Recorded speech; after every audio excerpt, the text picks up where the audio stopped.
நான் உங்களுக்கு சொல்லுகிறேன், உங்கள் நெருங்கின சிநேகிதன், உங்களுடைய நண்பன், உங்களோட அதிகமாக பேசுகிறவர்கள், அப்படியே மனோநிலைமை எப்படி இருக்கிறது என்று நீங்கள் விசாரிச்சிட்டீங்களா? ஒரு முறையாவது ஒரு விசை அவருடைய தனிப்பட்ட வாழ்க்கையில் ரொம்ப வேதனையோட கலக்கத்தோடு இருக்கலாம். ஆனால் இந்த செய்தி, இந்த குறு செய்தி உங்களுக்கு சொல்லப்படுகிறது என்னவென்றால், பயப்படாதே, திகையாதே, கர்த்தரனோடு கூட இருக்கிறார். உனக்காக எல்லாவற்றை செய்ய அவர் வல்லவராக இருக்கிறார். அவர் ஒருபோதும் உன்னை விட்டு கொடுக்கவே மாட்டார்.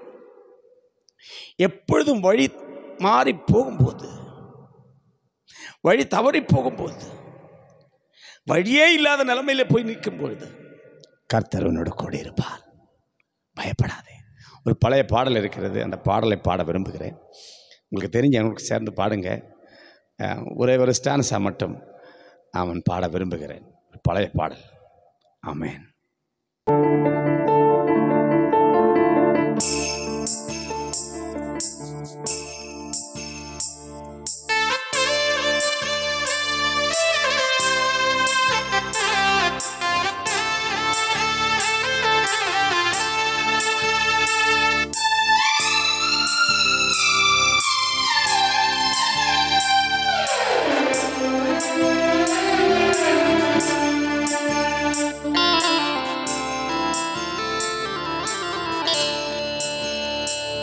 நான் வழி மாறும் போது என்னை பாதை காட்டி, என்னால் முடியாத போது என்னை நடத்துன்றி. நான் வழி மாறும் போது என் பாதை காட்டி, என்னால் முடியாத போது என்னை தூக்கி நடத்தினி. என்னை விட்டு கொடுக்காதவர், என்னை நடத்துகின்றவர், என்னை பாதுகாப்பவர் தேவன் நீரே. என்னை விட்டு கொடுக்காதவர், என்னை நடத்துகின்றவர், என்னை பாதுகாப்பவர் நேசர் நீரே.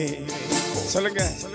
ஆமா, என்னை விட்டு கொடுக்காதவர், என்னை நடத்துகின்றவர், என்னை பாதுகாப்பவர் நேசர் நீரே.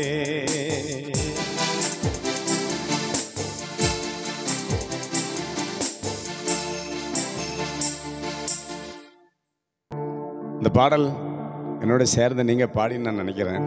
கர்த்தர் உங்களை ஆசீர்வதிப்பாராக. பயப்படாதே, நம்முடைய ஆண்டவர் மிக சீக்கிரம் வரப்போகிறார். அதற்காக நாம் ஆயத்தமாகும்.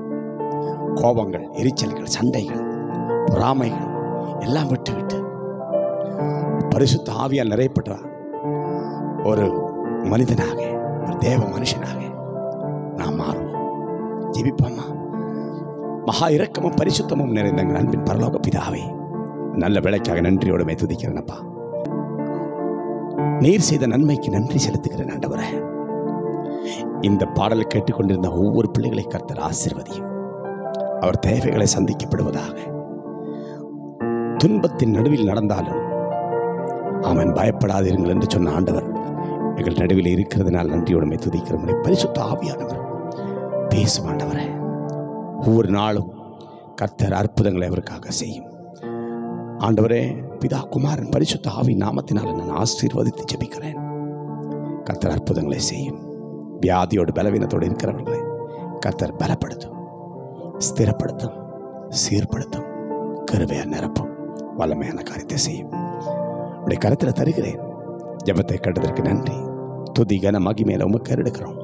மீட்பர் இரட்சகருமாகிய இயேசுவின் நாமத்தில் ஜெபம் கேளும் நல்ல பிதாவே, ஆமென். எனக்கு அன்பானவர்களே, மறந்துடாதீங்க, கர்த்தர் உங்களோடு கூட இருப்பார்.